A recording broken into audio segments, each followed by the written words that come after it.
What's up, Luvo? I hope you're doing great, everybody out there. This is C4 again, C4 TV. As I mentioned, we always bring a lot of people to come to talk to us. And in this segment, I wanted to always bring people from the different community so that we can learn one thing from each other, like how they are doing and how we're doing, so that we can share experiences here in the US mostly. So wherever you are, just tune in. It's C4 TV. We always say we live to our highest potential, like trying to do that every day as you work, as you go to school, whatever thing you're doing. So this is C4, we based here in Louisville, but if you are in another states, also, you are welcome to watch us and always subscribe, comment, share, anything. So your host is Tofar again. I give you warm welcome in this segment. And today I have somebody in the studio of Seaford who's going to talk to us. And we learn one thing from each other. And as I always said, these interviews, this show is supported by OVP is Office Against Violence Prevention, so that we always have a safe neighborhoods wherever you are. Try to do that every day. So welcome somebody here in the studio who's going to tell us his story. You can start by introducing yourself. Tell us your name and where you're from. Just we go from there. Thanks for introducing me to Seafield Word. Podcast. I'm happy to be here and to inspire whoever needs to be inspired. Okay. And I love giving back to the community as well. So this is part of giving back itself. Yeah. My name is Nini. I am the African in America. Oh. Just to be correct, I am Nini Muhammad. Oh, yeah. So, and if you want to know more about me, you can search me in Google and type Nini Muhammad or the African in America, and you'll find a lot about me. Okay, so that's a good introduction. He said, I think there are few people that you can Google. Like, I think me, myself, you cannot Google me and find me for real, to be honest. So that's a good introduction. You said you can Google me and find about me. So, and you mentioned about something else. You said the African in America. We're going to tap into that real soon and know more about it. But the first question, like in your background, where are you from? Where are you from? Like, what is your story? How did you end up in America? Something like that. That question is always like, it's really challenging to me when I'm asked where you're from. But to be clear, I'm Somalian, Kenyan. I always say I'm Kenyan, Somalian, whichever way you want to look at it. My parents are Somalians, and I identify myself as Kenyan and Somalian. And the other thing about me is I always say I'm the African in America. So I don't like to claim any country, but I like to claim the continent itself because I'm in the United States and I'm African. And you're American as well. And I'm African in America. Are you African America or you are American as well? Both. Okay, I'm but African yeah, that's in good. America. That's good. That means like the reason we're talking about it, that means you have roots in the immigrant community. Yes. So you are an immigrant in the US. So when did you come to America? When did you move to here? I came to United States in 2006. It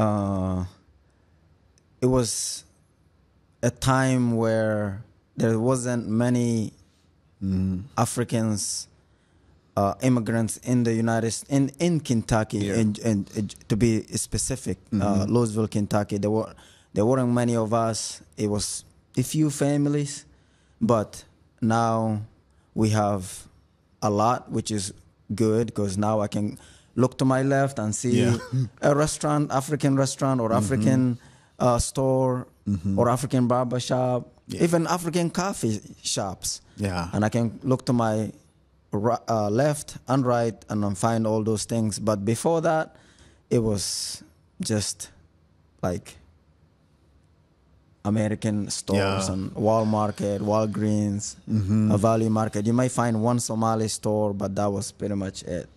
Yeah, I think how was it? Because let me tell you this story. I don't know if I've told you that. I think I went to this school.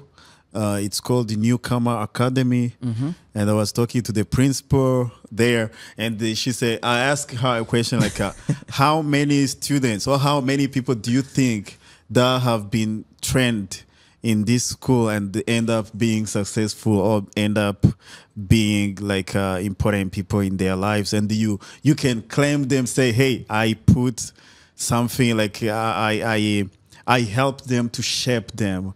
And she said, she gave me many names, but one of the names was your name. She said, Nini Muhammad. I was like, wow. So you see, so how was the story there? Like, how did you go to school? Like tell me, walk with me, like through The journey. that journey until maybe graduation. How did you end up like being who you are today?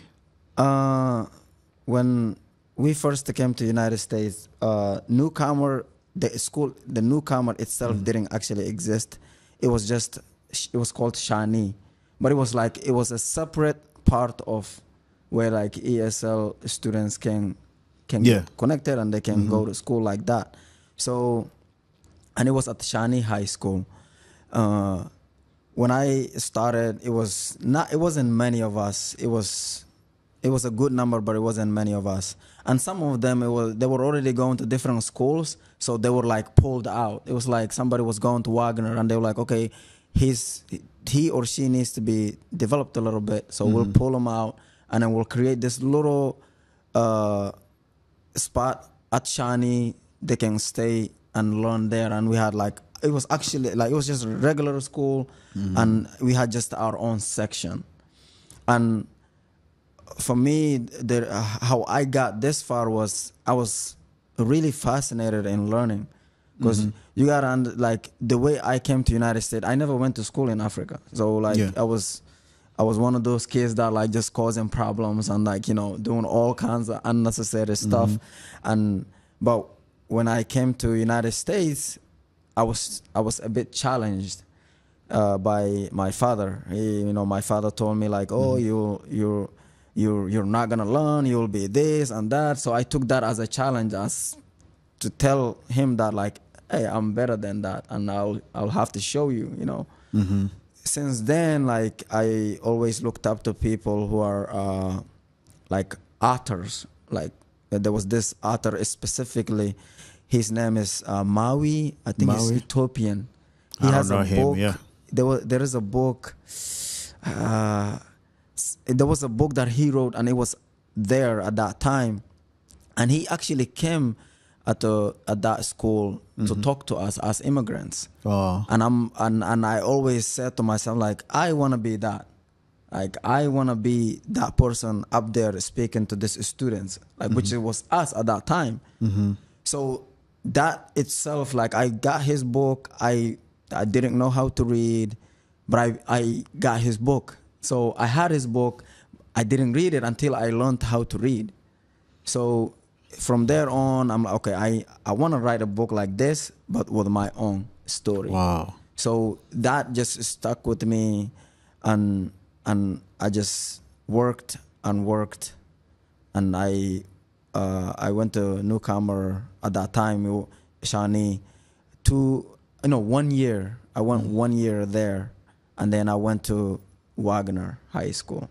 Okay. So like you go to the newcomers. They help you to prepare. Yes, then they send you to a different real school. Yes. Like okay. So that's what happened with me. So you told me like you couldn't read in English. So when was you came 2016? How old were you? And I was 13. 13. Yeah. So you have never used English in your life before? No, I didn't even know at that time. I didn't even write my own name. Oh, so I just knew my name, but I didn't really. So you at 13, we expect people to be like in kind of school, even when you are in Africa or wherever you are. So you didn't go to school even in Kenya. No. Oh. In Kenya, I'm telling you, in Kenya, I was really bad kid. I was How bad was like, that? I was bad to the point where I was like, at the age of 9, I was in jail.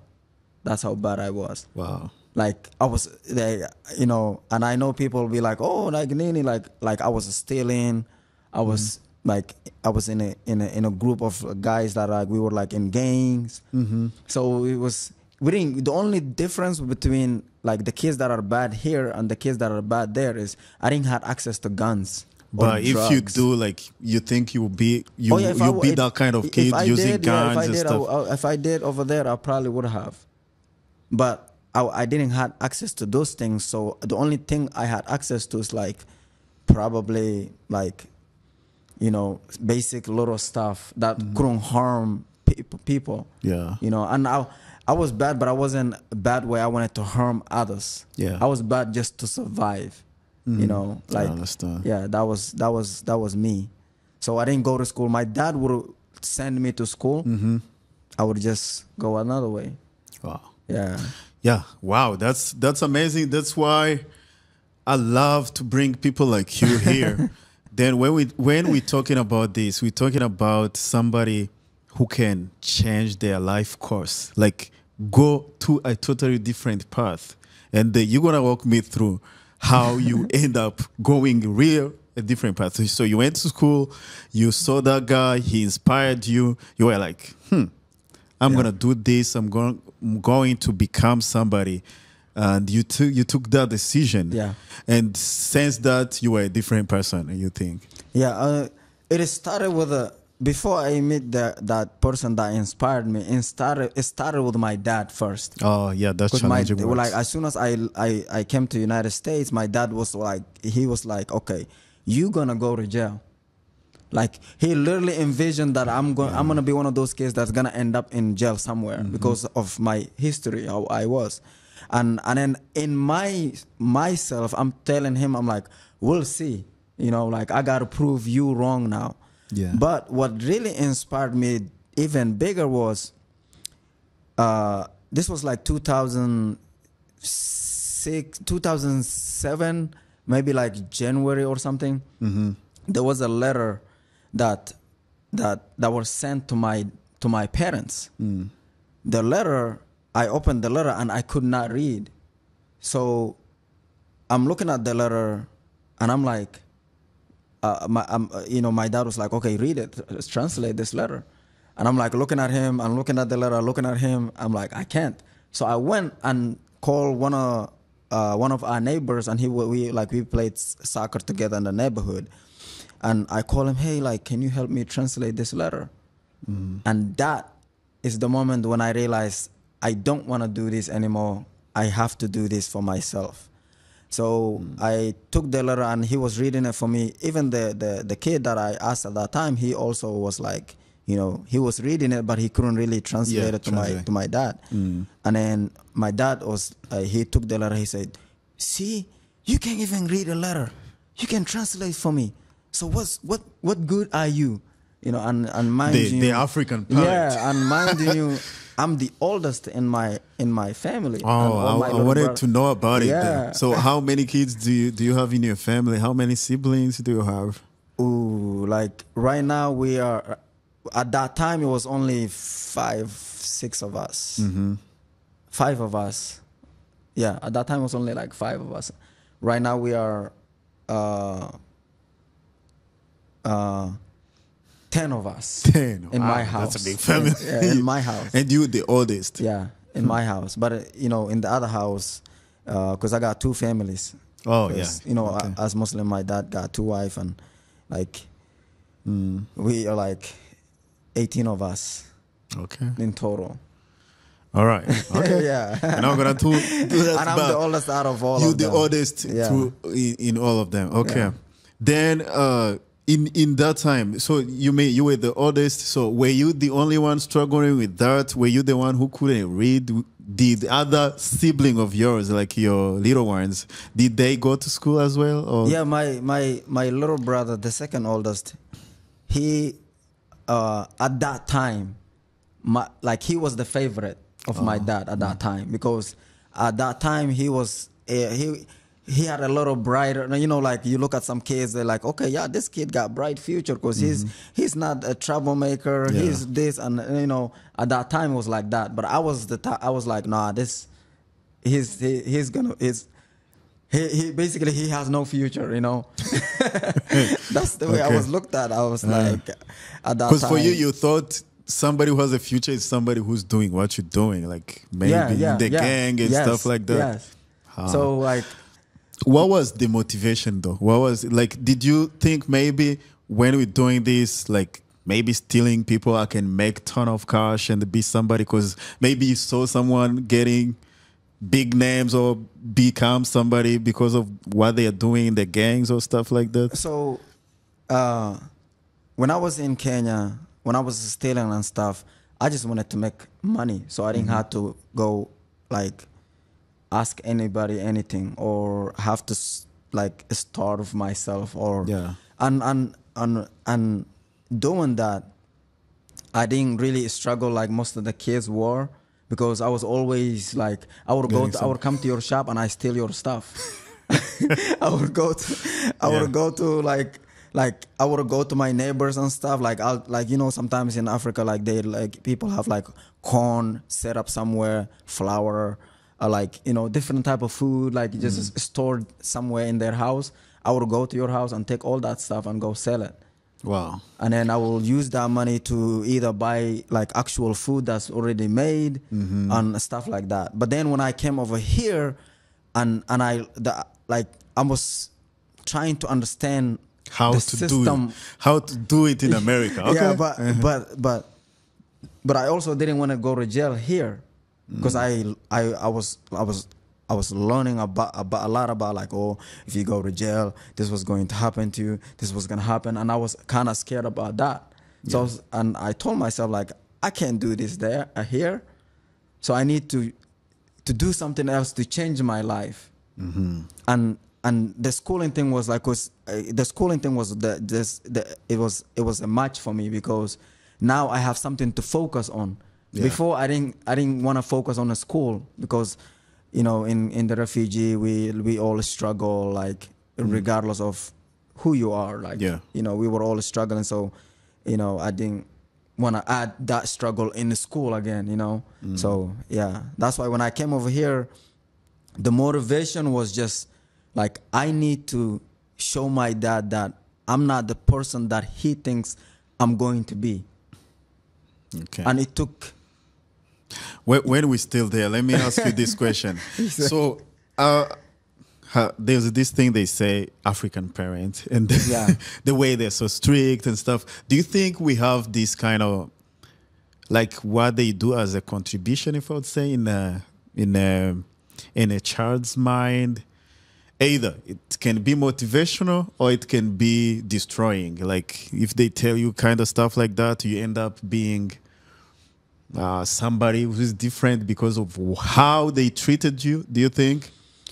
Yes, and no at the same time. You know that. So it all depends on what kind of child you are working with. I'm the type of, like, I was the type of person where, like, in my experience, in my experience, I'm basically the type of person like is used to being called out. Like even in the refugee camp, how many times I got beat up by other people, how many times I got told I'm like nothing, how many times. So I'm used to that. I'm used to not having things like, just, you know. But if you rewind that to other kids, some kids, they don't have that mentality, like, where, like, when they are told this, they get shied up, they take it inside, and they you know, they basically they beat themselves with it. So with our parents, when my dad like calls me out and stuff like that, I'm always looking at a way to show him that I'm not what he says I am. Like, I'm telling you, my dad called me, like, he one time said I was dumb, like. And I'm like, how am I dumb? Like, you know, I'm looking at myself. And then I'm like, okay, he's saying this because I'm not focused in the school. I'm causing problems. I can't read, obviously. He can see that. At 13, you say, or maybe Yeah, older. I'm basically at 13. You done like basically, you know. Yeah. It's like uh uh I listened to this. I listened to this. One of my favorite coaches. He said that if you are if you want to be a professional in soccer, right, you should be technically good at the age of 12 or 13.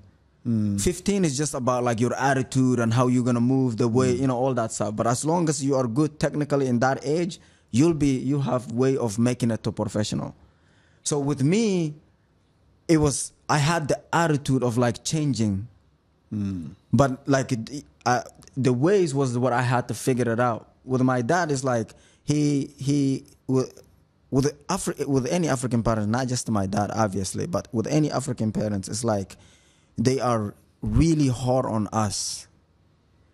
And because we're in the United States, we're not just dealing with like parenting stuff. Also, like we're dealing with, when we go to school, we're dealing with other kids that are like, you know, bullying us or like traumatizing us, and you know, we're trying to fit in at the same time, trying to speak the perfect English we can.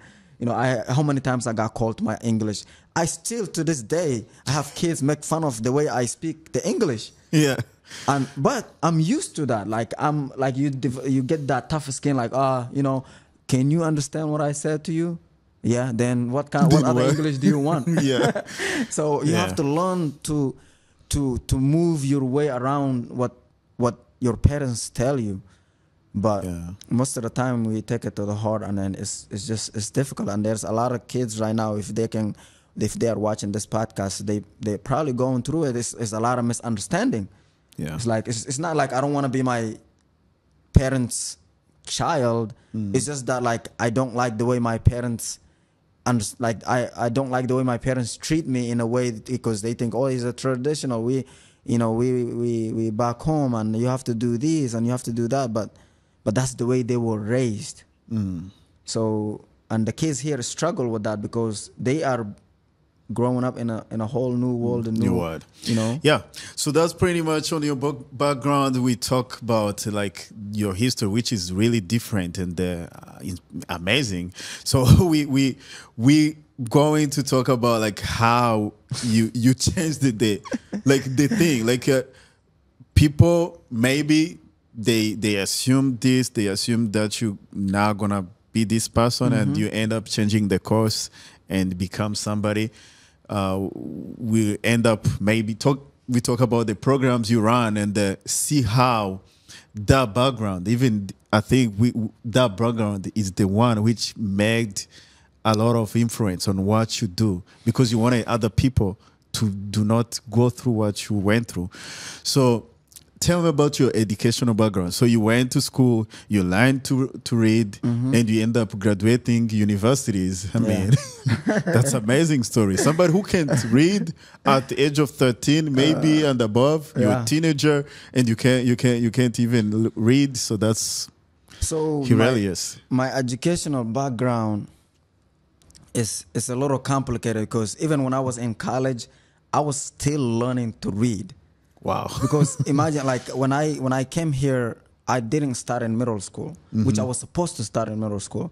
But like, you know, with the way here they go with the age system, aging system. With the age, our aging system if it is like in Africa, you should start in like grade 1. Yeah, you start on the bottom. Yeah, here they don't do that. No. If you certain age, you go. Yeah. So that means if you're like 17, you go to high school. High school straight. And that high school, you may not even finish. Yeah, they'll take you out, and you may have to figure it out with, like, you know, go to other school. Oh, so they put you, which grade did you start in? I started in ninth grade. And somebody who didn't ever have any educational background. No educational background. That's I started in ninth grade. So when I started in ninth grade, but one thing I was really good at is I'm really good at focusing. So when the teacher is teaching, and I'm literally copying every single thing that teacher wrote on a board. So it's like when the teacher's writing like, what is this, and then I'm like, what is this? Like copying everything. And then on top of that, like when I leave school, I would go home and repeat everything. I will rewrite everything, and I will go to like places like you guys have right now. And you know, I'll come here. Like if you see a kid right now coming over here and doing this stuff, encourage that kid. Why? Because I was like that. I would come to your office somewhere, and I'll sit, and I will get just work on what the teacher was teaching me, like through all the teachers throughout the day, and I will go to like. We had like this was Americana Community Center. They were like tutors. They will come and they will help you with your homework and stuff like that. I was there every single day. That was tough. Every day. They got to know me so well. They didn't even have to like sign me in no more. It was just like I was just signed in. And I stayed away from all the other all my other friends who were like not wanted to come there. Like I would hang out with them and we would play soccer and stuff like that. But by the time to come there, I'm always there, like working on my stuff, doing the stuff. And because I remember I have the book too. The guy named Maui who came to speak to us. You had a book you want to read. Yeah. Wow. So I'm like, that was the motivation. Like I want to read this book. I need to read this story. So knowing that, I had to really focus on educating myself and learn what I was taught at the school. So I didn't even know college existed until my junior year of high school. Wow. So you were studying, you didn't know there's something called university. University until I was junior. Called college or anything. I didn't know. There was schools existed at that time, but I had no knowledge of it. Yeah. So I just thought that's for like different people. Like that's not for like me, you know. So in my mind, one of my teachers was like, "Oh, Nini, you're about to become senior next year. Like you're junior now. What are you gonna do?" I'm like, "What do you mean? What are you gonna do?" I thought this was the end. Bro, this is an amazing story for real. So this is the end. Like, no. You know, you can go to university or college or. What is university? I'm like, oh, really? And you know, I'm at that time I was really fascinated on continue to learn, but my academic level was not good. Yeah, I'm telling you. I was about to ask you, Vinny, which grade were you getting? Like like if they were grading, like how were you getting all the time D's and E's, or were you getting A's? How was it? Well, that's crazy. But yeah, at that time, especially my freshman year, my grades were like really bad, really bad. But here's the thing, the teachers understood me. They're like, okay, this kid is like, cause I was the type of student when everybody comes in the class, I'm sitting up front. When everybody leaves, I'm the last person to leave. I will ask the teachers, like, whenever there's work due, it's like, how do you do this? What do I need to do? They're like, do this, do this, do this, do this. Sometimes I don't understand what she said or he said. I'm like, okay. I am struggling and then I'll just go. For real, I'm struggling to get to picture myself in your shoes. Because look at, you are in grade 9, you say? Yeah, and freshman. there's this kind of math. Yeah, I was what they struggling do. in math. I fell in math twice. Like you don't have any basic in math. Like how are you gonna do it? I see at that time, like I think it was the drive for me. Like the way I was doing my work, it was like this. Once I get the work, like the teachers will give you a lot of paperwork. I have it on my folder. I have like folder for every class, because the teacher will give you, okay, Nini, write your name on this folder. This is your folder, and this is what work you have to do. So I'll take that work and I will go to Americana Community Center, and I will sit there until all that work is done. So let's see, we come home at 4 o'clock or 3 o'clock. I come home at 3:30. I don't eat. I'll take my backpack and go straight to Americana. They'll open like 4 o'clock or something like that. I'll go there and I will sit. So there's tutors, like students from Sacred Heart, from Assumption High School, or collegiate. They, smarter. They will come, and like, mind you, the students that are coming, I'm not thinking they are a student. I'm thinking they are like teachers. They are teachers.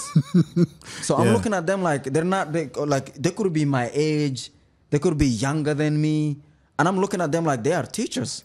Wow. So I'm sitting there like, okay, well, how do you do this? They're like, oh, do this. Some of the work, I'm not gonna lie, some of the work I didn't even know I was doing it. I was just doing it. Yeah. So I would go back to school and the teachers, like, they would look at my work. Like, he's got his work done. And they can see my handwriting too. It's like struggling, different papers messed up. Like,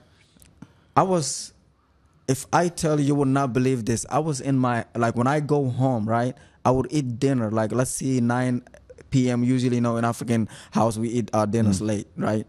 9 p.m., 10 p.m., we eating dinner, right? I would eat my dinner. I have like my bed. I will sit in my bed. Sometimes I'll be trying to read stuff until 4 or 3 a.m. And you have I like my bed is all books, papers. Wow. My dad would come in my room. He will just see papers all over the places. He will be like, "What are you studying?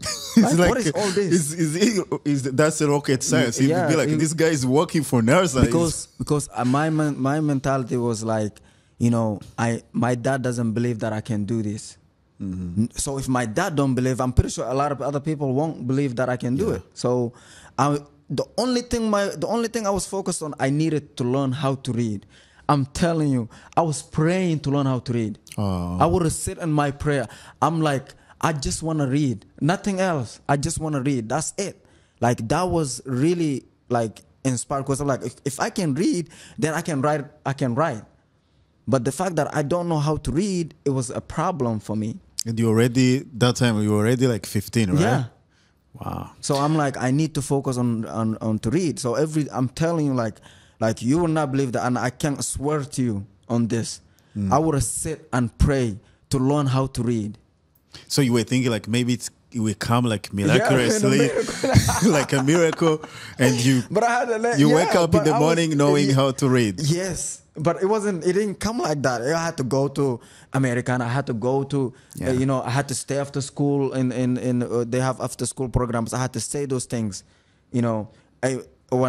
when we got on a bus, right, everybody's like, arguing, talking. I usually sit either on a middle seat, on a back, or a front. So depending on how many students are in that bus. So when I sit though, because you couldn't even speak, right? You couldn't speak English. Yeah, no, I was. So you spoke Swahili and I spoke Mai, Somali, okay. Swahili, Arabic. No, Arabic is just little. I understand this some words, not all. Yeah. So tell me then, how did you end up graduating high school? So after leaving Shawnee, the first year, I went to Wagner. When I went to Wagner, so I actually now I got the basics on like reading and writing, because it took a whole year. And then when I went to Wagner, it was like, okay, now I got the basics. Now I gotta apply it to this school.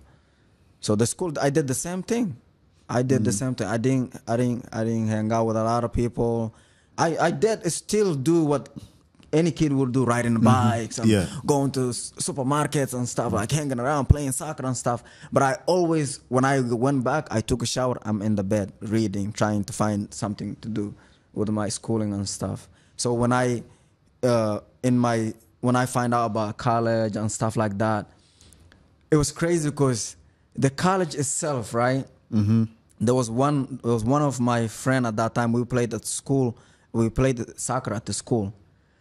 He doesn't really know, and if he sees this podcast, he probably will know. But he the one who inspired me the most of going to college, because he was senior and I was junior at that time, and that's when the teachers was telling me like, oh, there's another school after this. So he was telling me, oh, hey, because he'd been here since 2004, I think. Oh, hey, there is this. I'm going to University of Louisville. I'm going to play soccer for them. I'm like, oh, whoa, what is University of Louisville? What did they do? So I'm trying to figure it out from him. He's inspiring me, and so you didn't know like there's this thing called university? No. So he's like, I'm going to University of Louisville. I'm gonna study this. The most thing he's like talking about is like the soccer team. Yeah. And I'm like, University of Louisville, like tell me about it. Like how can I be a part of that too when I finish school? He's like, oh, I'm graduating this year. So looking at that, I said to myself, I'm like, okay, I need to figure out what this college thing is. So I would have talked to my coaches. One of my coaches was like, he was like, I even called him like as a parent, because every single time he was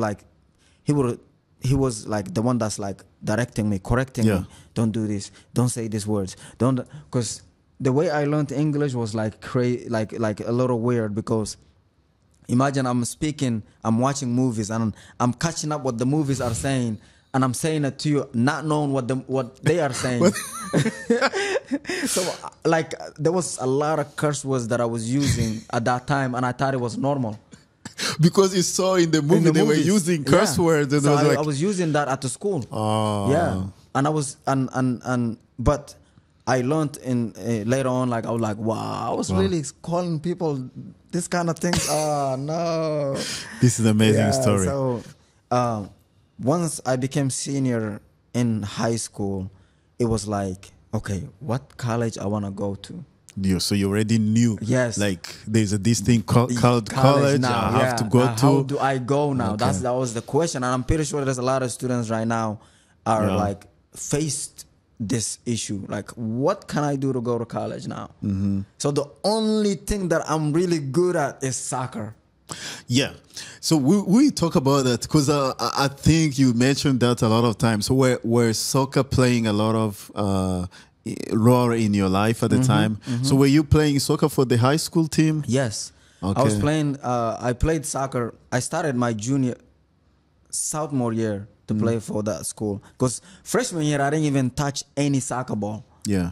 Because Shani didn't have a soccer team, and I was in the ESL program, which is the newcomer, and when we came to Wagner, that's when I started like opening up a little bit about soccer and stuff. So I got in. I was actually excited to do that, because I'm like, all I've been doing for the past year since I came to United States is school. I need something else, which was sports. Sports, yeah. So I got into the school, and I was really good at my position at that time. So the soccer is what helped me with the college, but it wasn't just the soccer. Academically, you gotta be good. You gotta take the ACT test. You gotta have certain number on the ACT.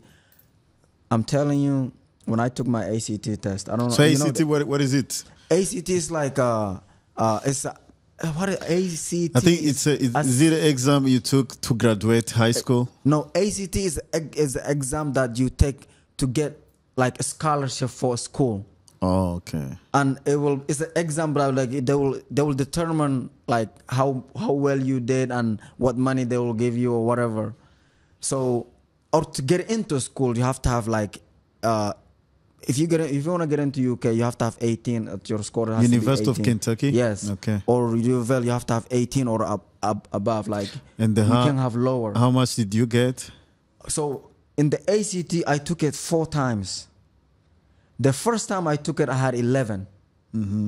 That was not even in the question. Like you can't get 11. Is like no one even speak to you in the school. So the second time I took it, I got 12. The third time I took it, I got 12. The fourth time, that was my last time I took it. I said, you know what? If I fail this time, it was like, and it's not really like failing where you failed the whole school. It's just that like different colleges won't take you. And the one you wanted to go to, you knew their standards. You wanted to meet them. Yep. I'm telling you, the ACT test is probably one of the tests that I say the hardest test that I took, because it's so confusing.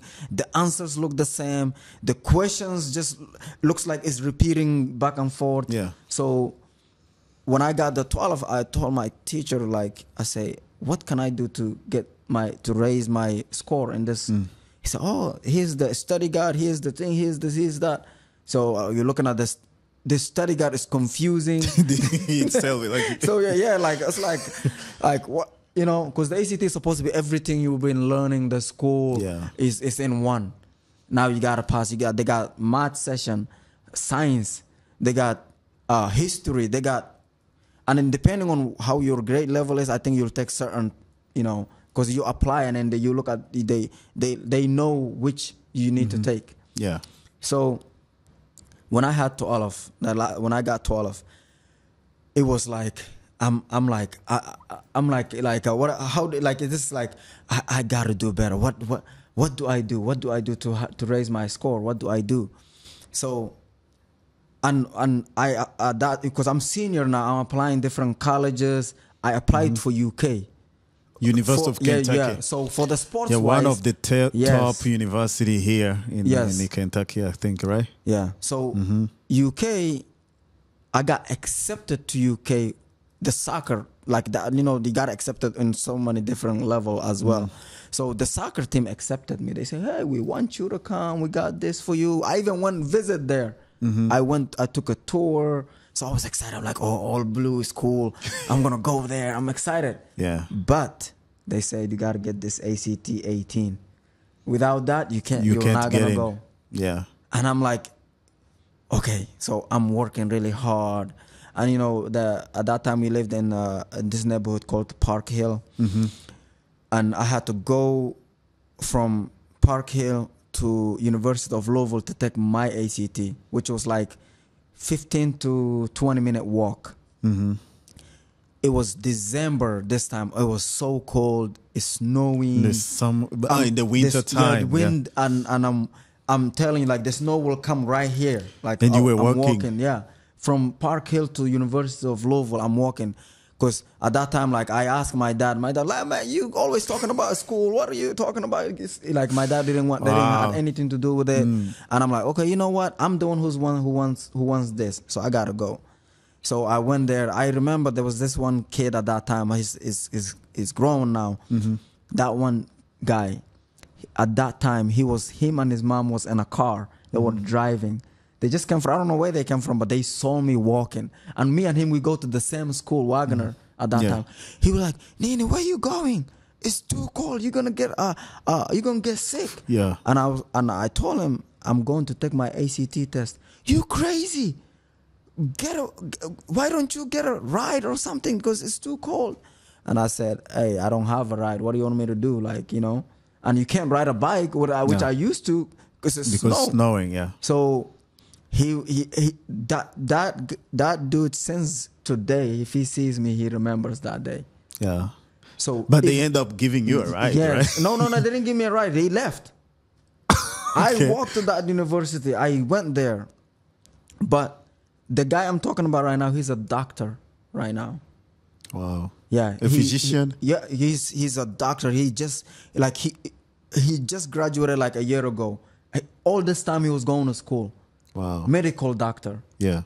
And when we were in school, I knew that kid was special because that dude was the smartest kid I ever actually went in the same class with. He knew everything that we were doing. Like I was inspired by him in so many ways. So we knew each other. But I was really good at soccer. He wasn't. So we were like, we had our abilities, you know. So when he saw me, and I went there, I took the test. My score was 15. The fourth time. The fourth time, it was 15. I was like, there is no way. And mind you, that ACT, you have to pay to actually register. And the money that I used, my teacher gave me the money. All the 4 times? Yeah, the 4th time I had to pay. Because the first time was free. Oh, okay. As the ESL, they have this program, they'll apply for you and it's free. Okay. I think the second time is you pay a little bit. And then the 3rd time and the 4th time you have to pay in your own pocket. And the coach paid it for me. And I said, I'm not going to let you down. I got to do something. Oh. Because My dad, when I asked him, like, can you pay? Like, pay what? You pay what? But let me ask you. Before taking that test, did you graduate high school? No, you don't graduate graduate. Before? Oh, but you take it before you graduate. Before you graduate. Because by okay. the time you graduate, and, you already know where you're going. Yeah, I think because before graduation, your dad still was not even he's not convinced. like. Yeah, he was not convinced that you're going to finish it. Yes. Yeah. So, when I got 15, I'm like, oh, like what? I can't go to UK anymore. So now, the conversation of me going to UK is out of the door. Yeah. I can't go to UVL because they are in the same category. Now, what do I do? You know, that was the. So there was one of my friend, Ryan. His name is Raymond. At that time, like, you know, he was going to this. Not Raymond. It was one of my friend named Sam. He was going to a school called St. Catherine College. It's Catholic school. Yeah. I never heard of it. I don't know where it's at. Like when he went to Wagner and he came back to watch one of our senior night game. And then he told that coach, he said, hey, there's a kid named Nini. Cause he graduated like 2 years before I graduated. So he played with me in my sophomore year and stuff. And he came back and he said like, hey, we have this guy named Nini. He's really good. You need to recruit him. He's telling the other coach that at St. Catherine. And that coach came to my game and he watched me and then he's like, okay, yeah, we need this guy. So they talked to me. Like right there and then I signed, like we organized and I signed a contract. And I told him, but hey, I do not have ACT of 18 score. What do I do? He's like, don't worry about it. Okay. We will give you classes that will, because they will look at the 15 and then they will see which one you did really bad. And then we'll put you those classes as like, you know, to catch up. Okay. It's like, okay, great. I'm not looking for another school. Sign me in. I just went there. I didn't even have to question anything. So you went to St. Catherine? St. Catherine, yeah. Was it university or was it college? St. Catherine College. It's like, okay, yeah. Yeah, it's a private school. Yeah. So I went there and that's when I started my college career. College. So tell me, before college, tell me about graduation. So the graduation in the high school graduation, it was pretty much like, okay, I'm graduating. I know I secured the college, but I'm looking at like all my friends that like we all graduating at the same time. Hey, where you going, man? I don't know. Where you going? Oh, I don't know. Like it was. Yeah, mostly like many people just graduate high school.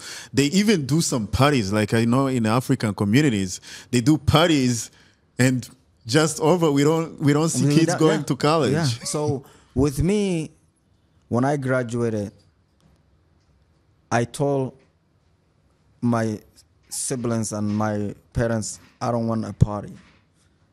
Like to this day, I never hosted any parties. Not a graduation party, not a birthday party, not any party. Yeah. Even when I accomplished my book, I did not do any party.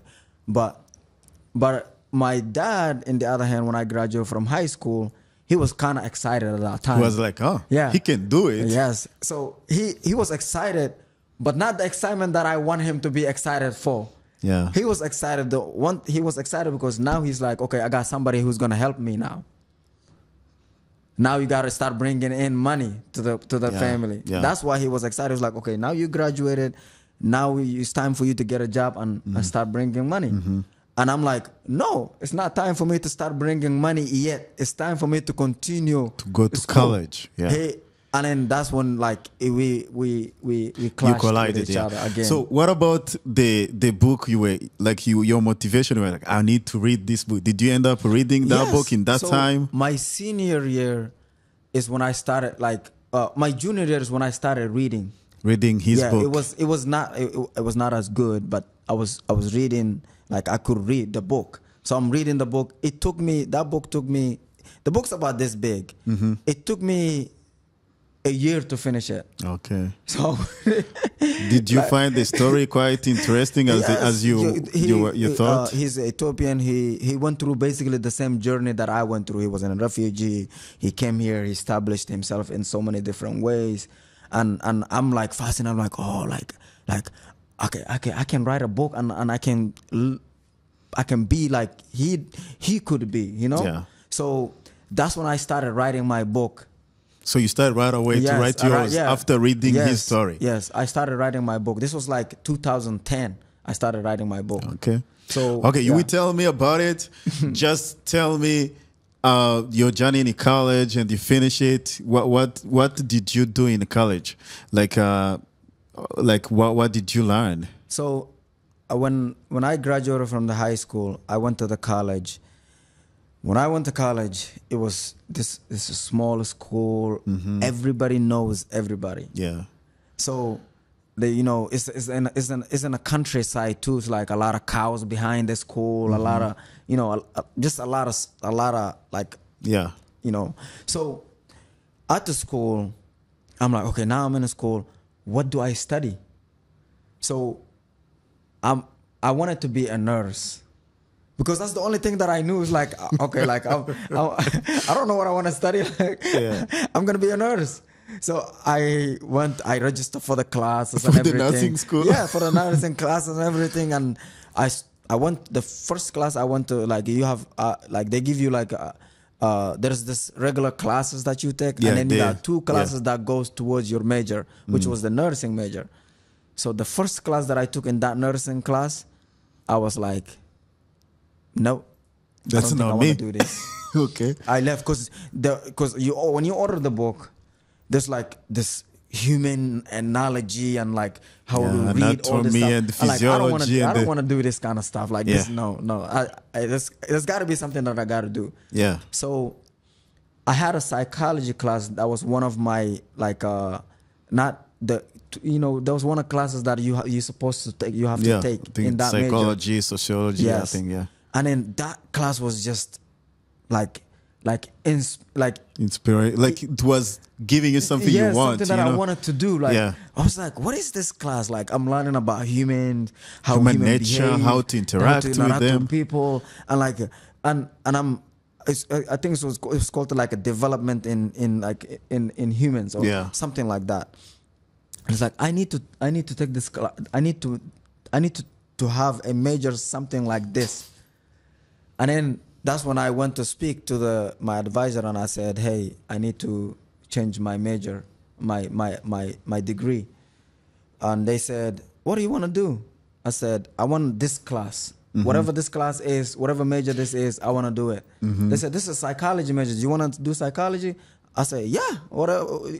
Then they gave me the classes. I loved all the classes. Wow. That's how I started my major.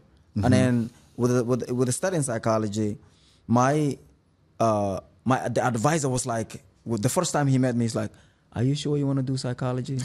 And I said, yes. He said, but you're not going to make money in this studying this because there is no money in it. Yeah. You probably not even find a job. It's going to be hard for you to find a job. I told him, I do not care about the money or the job. I just want to study this. Wow. And that's how it all started with my journey of studying psychology. And you end up being a mentor? Yeah, I end up being, it's just like doing everything within psychology. Okay. So at the school, I also wanted to like branch myself. So I got involved into like, there was this thing called like PAT, which is like the resident. I was doing resident, it's like a job. Yeah. But in the school. I understand. Yeah. So, in high school, I wasn't really anything but the soccer. Like, I wasn't really involved in any other stuff, activities. But in college, they're like, okay, I was in a student government. I was studying. I was doing like residential work with the college. So I was doing all kinds of stuff with the school and playing soccer at the same time. Okay, before like your professional accomplishment, so let's talk about this. You mentioned soccer most of the time, and the soccer is the one.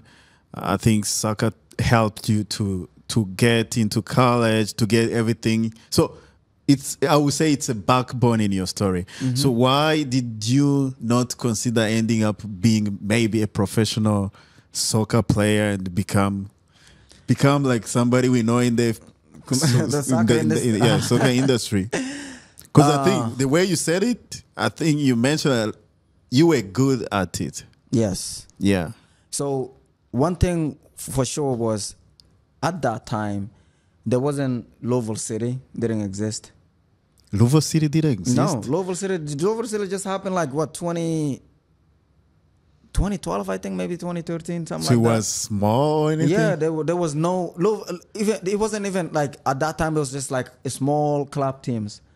Okay. So and Louisville wasn't really big in soccer, so you really had no other opportunity of like, oh, like I can really work hard and get into the soccer. If at that time in the way I was, if Louisville City existed, I can guarantee I would play that because I had my focus was so high at that time in sports and in my school.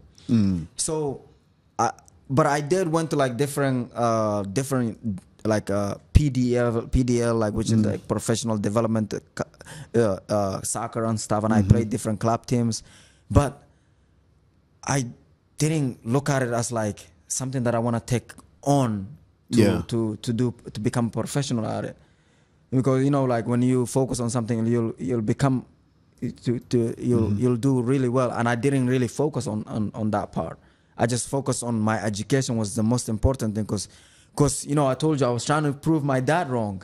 So like I'm trying to tell because even when I was going to college, my dad was like, oh, if you go to college, you're gonna become alcoholic, you're gonna start going to parties, you're not gonna study anything. It was like that. So I was like, okay, I got to prove him wrong because I got to now focus on graduating from this thing. Wow. So let's talk about your professional game. This story was amazing. People who have followed this amazing story, like people who, our audience, I think, who have similar issues, who have similar problems, they can relate to you, to your story and be like, hey, if this guy made it, I can make it as well. Because I think if I classify that, I would say you were the lowest of the lowest because nobody is like you. Because at 13, 15, you can't read. I mean, what can you do with your life? But you ending up in college, you graduated psychology major. So did you become like a mentor, health expert or anything? Yes, because for me, when I graduated from college, it was another struggle. We all know like you're gonna finish school, you're gonna have to get a job now, you're gonna figure it out the world now. When I finished college, I was a manager at Arby's restaurant. What is it? Arby's, right? It's Arby's, okay, Arby's. Yeah, I was a manager there, making $9 an hour. 9? Yeah, and I have a college degree. At the time, it was 9. Yeah, is it because it is a long time ago? It was $7 an hour. I was making the highest money. Oh, so 9 you were making the highest. Oh my God, when was that? This was like 2014, 2015. Oh. 2015. So $9 an hour in 2015, it was the highest pay. Yeah. Okay. I was the highest paid in Arby's. I'm wearing like a little button-up shirt. I have my hat on. Like Arby's restaurant says. Yeah, I know. I'm going, handling business, talking to customers and stuff. Like, yeah. So that's why, like, when people say like, "Oh, I don't like this job. I'm making $18." $18 an hour? What?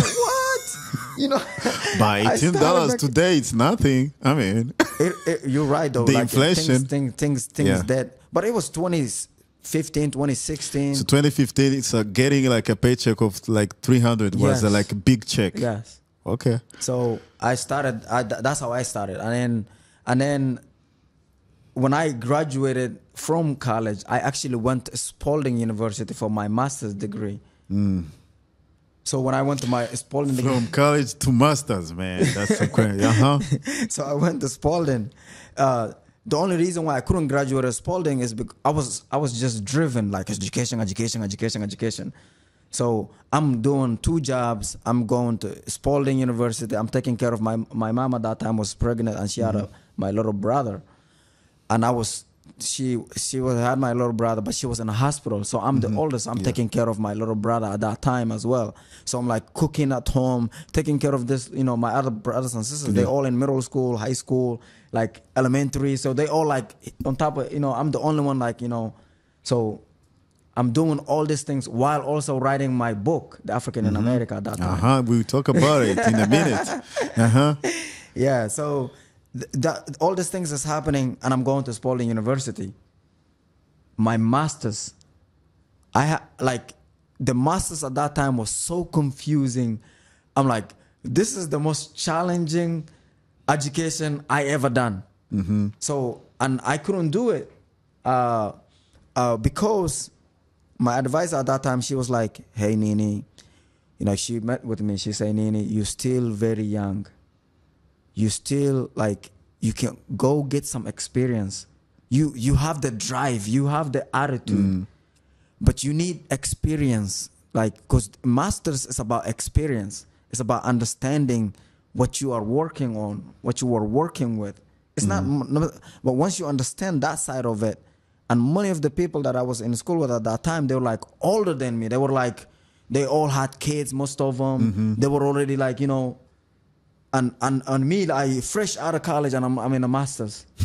So it was just confusing. So she told me like, okay, like you don't have to drop out, because the word drop out, I hate it. Like when somebody said like you gotta drop out, I will literally fight you if you tell me to drop out. Because it will feel like a failure or something. Yes, it will feel like I felt myself. Yeah. So she had to find a way to make me feel like I resigned. Like I had to say like, okay, you know what? Just call it. Take time. Yeah, take time. Take time a little bit. Yeah. Just say you taking a time, you taking a little break and stuff. Don't even call it a break. Just say like, I got things that I got to do, and I'll taking care back. of myself, maybe. Yes. Yeah. So that's how I stopped it at the Spalding. Did you end up graduating anyway, masters? Yeah, I'm in UofL now. Oh, now you in UofL. Yeah, I go to University of so I graduate this year coming. Okay, so in the same field? Yeah, in the same field. So now you are in a master's degree program in the University of Louisville. Yeah, that's cool. So let's talk about your book. Like I think we're about to wrap up our topic today, but I bet anybody who has followed this story, this has like brought something in him, saying, "Hey, I can do it." So after everything you have done, like let me know about your books. Like I think you have wrote more than one book. Yeah, right? I have 3 books. 3 books already. So what are you talking about in those books? Maybe you can summarize like first book, second book. Yeah. The first book is called The African in America, as you can see the short here. Yeah, The African in America. Yeah, this is like technically your brand. My brand. So the first book is The African in America. I think I saw somebody who were walking somewhere and they say, "Oh, The African in America." So that's how they call you. Yeah, they don't even say Nini anymore. Yeah. But the brand is The African in America. The book started with I started writing in 2010. Throughout my college, I was just writing it. The whole, like I was just writing it. But I was inspired by the author. Yeah. So I studying my bachelor's degree. At the same time, I'm like telling myself, I gotta be an author. I wanna be an author. I wanna basically, I'm like telling myself, I wanna see what it feels like to write a book. So I couldn't even think about it myself. Like I think it's a tough job. Like see, I mean, so it's something you have to just have it in you. Like you just have to want to do it. There's so many people like they tell me like, but how did you?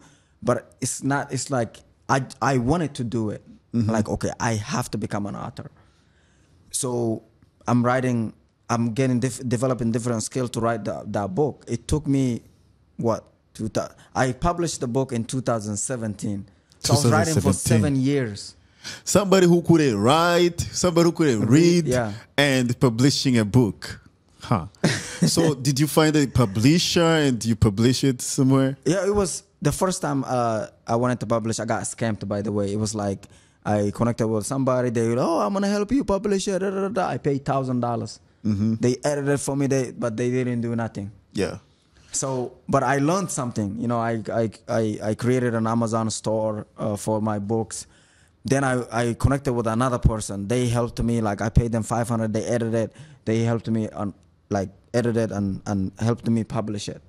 Okay. But before I it became really official, I also had to pay another person. So I went through 3 different people to get it edited and then published, like that's why it's called second edition. When you look at my book, it says the African in America second edition, because the first edition was the one that was like moved around a little bit.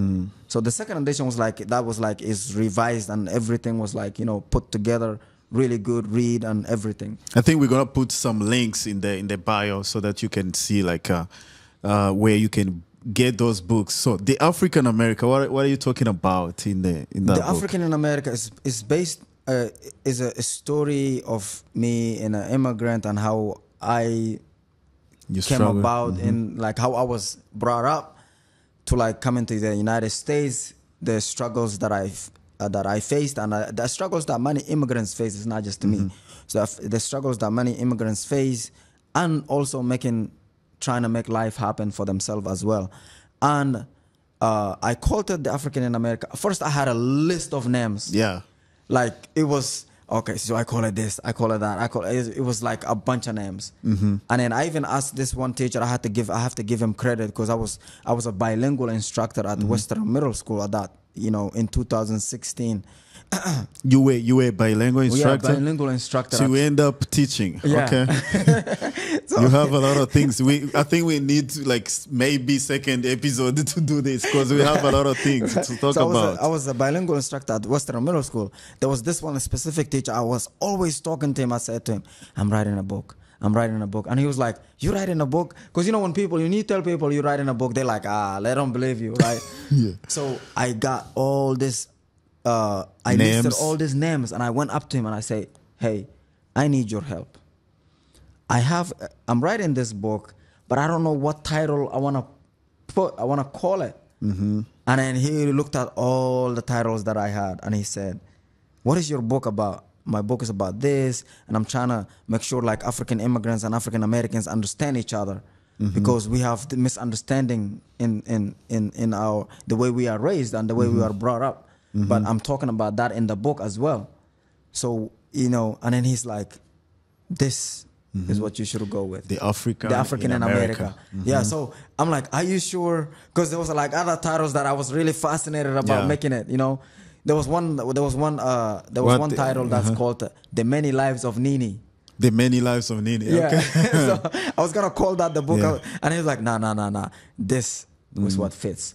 Okay, it ended up being a brand. Yeah, and it ended up being a brand. Yes. A brand. So maybe talk about 2 other books. Then we talk about your brand, The African American, which is like popular. Many people know that name, I think. So the other 2 books, the other one is called I Must Succeed. I Must Succeed is basically like inspirational book, motivational book, a book that when you read, you know that like you'll understand how I was able to succeed. Everything we just talked about in the podcast, not everything. I didn't talk about everything, obviously, but like some of the things that we talked about in the podcast is actually in the book, like my life story and how I was determined to do these things, but I couldn't do it without like with the help of God. You know, because I pray every day. I also, you know, I'm not just working by myself. I'm also asking, you know, help. So that book talks about that stuff. I read, like there was a time where like I would be sitting in my, you know, and this story is in a book as well. I was sitting in my prayer mat. My little brother, the one I told you, like my mom was sick and I was raising him. He was a year and a half or 2 years old at that time. I was sitting in my prayer. This was like early morning, like a morning prayer.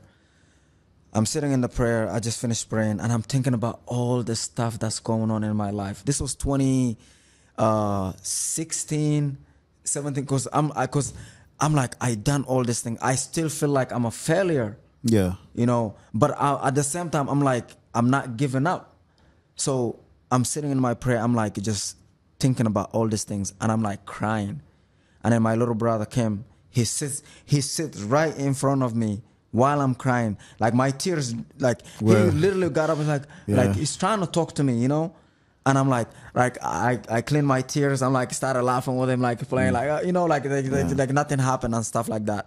And that I always look back to that. I'm like, I always look back to that because think about this: you have family pressure, you have society pressure, and you have your own pressure. struggle. Like even you have your own struggles, like things that you have to overcome. You overcome. So I'm dealing with all these things because my dad, on the other hand, is telling me, "Oh, you finished college. You are not making money. You are not like I'm making." Basically, he's making more money than me at that time because he's got job, you know. And I'm like trying to figure things out. So he's like, "Oh, da, da, da," and I'm going. All these things is playing in my head. Like, "Oh, you can't even pay the light bill," you know. And I'm living with them at this time as well. So like, you can't even pay the light bill. And so everything like just crying. And then my mom is in the hospital as well.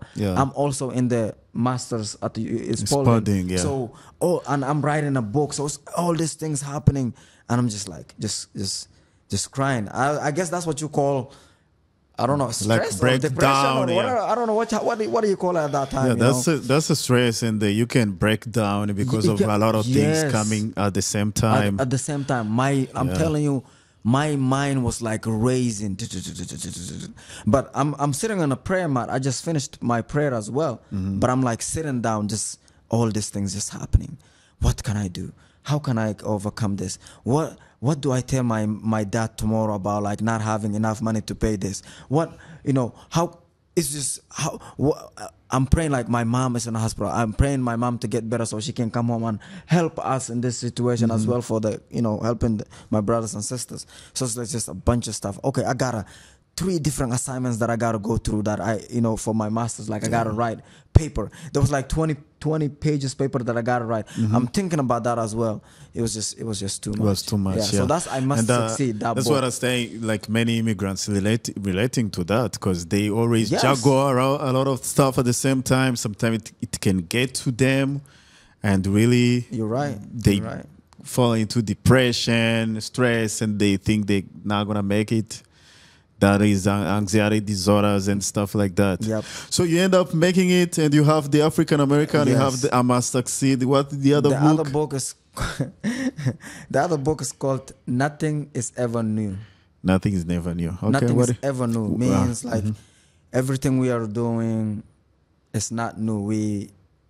We basically just repeating what many people have done. What can you say is the one thing that we can learn, one lesson we can learn from that story in your other book? One lesson we can learn of that stuff is don't be hard on yourself on trying to figure things out that you think has never been done. Everything you're doing or you're about to do is already been done. You just have to figure it out another way to do it in your own. Okay. So basically, in the generation wise, the way we raising, like you're gonna have a kid, right? Yeah. I already have a kid. Okay, you have a kid, right? So the way you are raising your kid right now, it's nothing different than the way other people are raising their kids. It's just you just think your way is better, but it's you can look at somebody else's parent and they think their way is better. But at the end of the day, everything we were all raised in certain way. With technology, for example, it's not new. Even when computer didn't exist, when phones didn't exist, when technology was always there. If you look at the Babylonian histories and stuff like that, they had technologies. Yeah, I think so because I read through those stuff. Maybe still now they'll be like, hey, that's conspiracies and stuff like that. But in Latin America, like the Machu Picchu and stuff, they always say so many things like unexplainable. Even today, they can't explain it. Why they did this and how they do it. If you see the pyramids now it's still a mystery. Like nobody understands how they did it. So I would trust maybe that's true. So it's like nothing is ever. That's how it came because it's like. Because we're looking at our life like, oh, like I'm the one who started this. No, you did not. Yeah. It just looks new to you. That's all it is. So it's like every generation or what is it called? Every 10 years or whatever. What is it called? I think it's 15 years apart. I think centuries every generation or centuries, whatever you want to call it, right? Everybody had at that time when they lived, their thing was better. Yeah. You see, so we live right now. We're like, oh, this iPhone, all this, right? But 20 years from now, right, or 30 years from now, people will be flying in cars, right? They will be doing something flying, but it's not new because we also sold these things. But to them, it'll be new. It'll be like, yeah, we started flying cars. The people back then, they had an iPhone and stuff, but now we can just speak the word and the thing will just be because somebody in the previous generation is the one who started, like who give you a foundation to start that, to build up. Yeah. So it's not new. It's just you just have it in your generation. It's just different to you. Okay. So that's what and when you read the book, like I'll talk about like different ways of like, you know, living life as well. Like imagine like people back in 1800, right? Because again, like we all come to pass. Yeah. You know, you're gonna have kids. Your kids will pass down. Our kids will pass down. We will all come to pass. So it's like, is nothing new. We all know what we're doing, and we all know how it's gonna end up at the end of the day. You know? What would you say about it? Because many people, that would be maybe one thing to help you healing, and it can be also a source of frustration and the feeling like, wow, why am I stressing myself going to school when I'm gonna pass away? Right. Why am I doing this when I know? That's actually hard. That's hard because think about this. Like you say, I'm just doing all these things, just one day to leave them in this world, right? Yeah. But if you don't do it, then how do you help others? Yeah. Right. So you have to look at it that way. Like, okay, I'm doing it. Yes, it may not be for me, but it's also for other people to also, maybe you may help somebody who was going through mental health. You may help someone who was about to, you know, destroy his whole life. Like when I'm working with the youth and you're working with the youth, right, you're teaching them, you're educating them and stuff like that. You don't know what life you're going to touch later on, and they look back later like, you know, because of this person, I was able to change my life. Wow. Just like me, that Maui guy came to speak to us. He doesn't know me right now. I think, have you ever met him though? I never met him in person, like one-on-one. I never met him. Yeah. Did you talk to him? But I didn't even talk to him. You should reach out, say, hey, your story made me right. Being an author, I graduated schools, and now I finished this and this because of the story. I think right now he's like he's a big thing. He's like he do international stuff. Yeah. So I'll probably do that. Like you said, I'll probably do. I'll take that advice. Yeah, I'll do that. So he doesn't really know that he helped me at that time because at that time he was on a stage. He just talking. I didn't speak English at that time, but we had a translators who were like telling us what he was saying too. So like, okay, this and this, and he would mix up languages and stuff. So we understood. I'm like, man, I want to be in a stage like that. Yeah, talking to people, inspiring people like that. All right, Nini. Yeah. So let me hear your story about the African American brand. How you end up having a camping school. I think you're coaching a lot of kids, young men, and over 300, I guess. So that's a big thing. The city even knows you. Like I've met a lot of people who know your program and know what you're doing. So tell me about it. So the African in America, if you take the side of the authorship and brand stuff out, like how do I came about like helping this kids it came to me in 2017. I said, okay, you know, I've been through the struggles. I've been in this kid's shoes. Now, what can I do to help them? And then I said, okay, and then what can I do to also grow my brand as well? You know, anything you do, you also want to think about how you're going to grow yourself as well. So I was like, okay, I need to start something. And, you know, I'm good at soccer. I played for college. I played for clubs. Now I'm going to invest in give back to the community. So I started the camp. You know, it was just 10 kids, nothing big. I would take them behind the part there was a church, Hazelwood Yeah. Church. There is a church. There is a church called Hazelwood, and there's like a lot of field there. I would go out there. It was, we didn't know what we were doing. We were just running around, kicking a ball, just kids enjoying in this 5v5, just playing each other, and I'm like, I remember, in the school, in college, like the coach were training me, and I was like, I take those trainings. I'll watch YouTube videos on how to train kids and stuff like that, and I will set them up. But I knew how to talk to the youth. Yeah. So it wasn't just the soccer wise; it was me trying to encourage them as well. Like, okay, hey guys, I know you in high school right now, freshman year. Hey, I know you in middle school right now.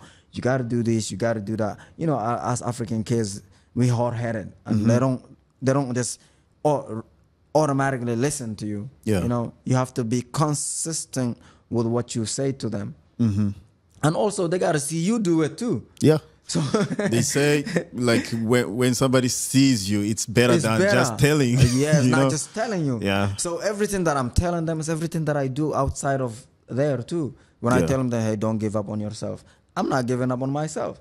When I tell them, hey, you got to run 2 laps, I'm running 2 laps myself. When I tell, hey, you got to be good at this, I'm also working on that. So which is a thing which is also necessary, because as people who are a bit older, or we have our siblings or people that look up to us, we always tend to tell them, hey, go to college, do this. Yeah, but you yourself, you are not doing anything. Yes. And it's not like you are old. You're not that old to say, for me, I gave up a long time ago, and just go and do it yourself. You have to show. You have to give show. an example. Yes. Be like, hey, I'm doing this. Please do this too. Yes. So you end up doing that, and you end up having a lot of kids. A lot of kids, yeah. So throughout the years, it's just we get more kids, and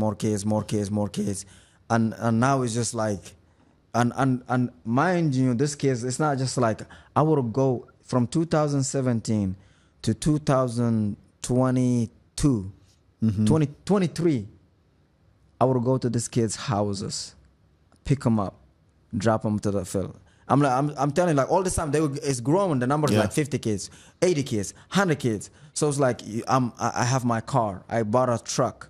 I go to the kids' parents. I introduce myself to their parents. I'm like, hey, I have this training, and I think your kid needs to be in here. They're not just gonna learn soccer, but they're also learning from someone who actually done some things with his life.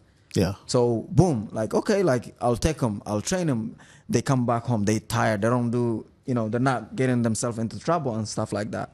So that's how it all started. Before I got into all this, all these connections, all these people trying to help us out as well. Before we done all these things, it was just like you. Yeah, it was just, yeah. Yeah. Now you have, like, I think summer camp. Yeah, every year. Every year. You're doing summer camp with those kids, putting together. They go live somewhere. Yeah. Wow. Yeah. That's right amazing now, story. we have the partnership with the JCPS, right? They gave us a school bus. The bus will go. They have specific stops. We'll go pick them up, drop them up at the camp. Yeah. And the kids that are living nearby, they walk there. And then we train them. They get their lunch. They eat their lunch at the school, and then they go home. Yeah. And they come back. Yeah, that's how And it is. what would you say is the impactful, like, outcome you saw in those kids? Because a lot of kids these days, you see many people getting into, like, the same story, like gangs here. We have seen a lot of people, like, in their teenage years getting shot. We always see that in the news. So do you think that program is helping a lot to decrease that thing, the violence? Yeah. There is, I will say yes, a lot. Why? Because most of my kids, the kids at my camp, this is advice that I give them all the time. They understand, like, hey, I've been in these things. Yeah. Don't try to act tough. I said I'm teaching you guys things that I done or did or doing. So I've been the guy that would hijack a car. If I was in the United States and I was being bad, right? I would probably be the person that's gonna hijack cars. I would be probably the person that would sell drugs. I would probably be the person that would, I would have probably been that person. So, and luckily I cut myself at the right time, the right age. Yeah. So to them, I want them to catch that before they get into that and that sort of that. And if there was a person that was already doing that, we also have a ways to encourage them not to do that. Because you know, when we're not the only person that's out there. They got friends, they got family members, and all that stuff. So I'm teaching them that as we go, and they understand that. Most of the kids at the camp, like, we have rewards as well. You know, you do good, hey, I'll give you free shirts. You got free jackets during winter time. You know, we have a group page where I post like, hey, send me all your grades. You got a good grades, I got a jacket for you.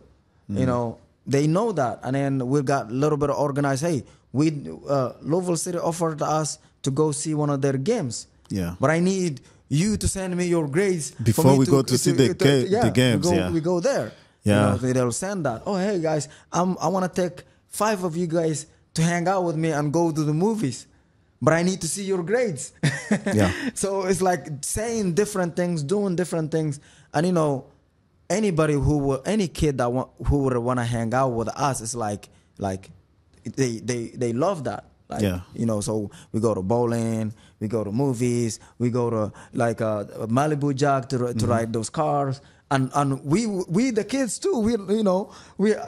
We're not like, we adults, but we like showing them like, hey, we also kid just like you know. We just grown a little bit, but hey, we trying to have fun just like you do. Yeah. So they understand that as well. All right, Nini, this was amazing talk. I think I will listen to you all day long. Yeah, probably we can do another episode.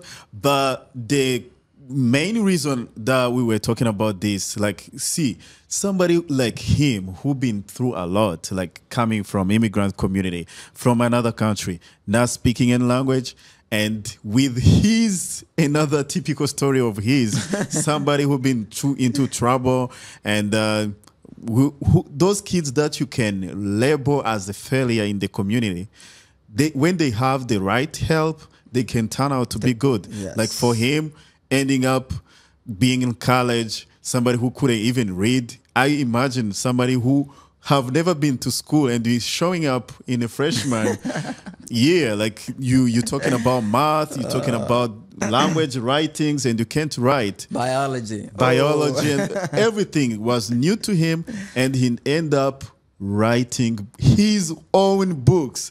They are in the bio. You can buy them. You can support his work, like The African in America, and buy the books. Tell other people the same story, and you can end up being somebody in the community. You can end up being successful. That's why we always talk about. That is the American dream, right? Yes. So yes. I think you learned a lot. I will always be proud to welcome you and share other stories. Thank you. So this is C Forward again, as I always say, and we are supported with Office of Violence Prevention, and that's why we always talk about things like this. Wherever you are, if you like this story, share it, comment, maybe just do something to help us grow, right? So thank you for being with me. I'm Topher. See you again. Thank you, Nini. It was nice talking to you.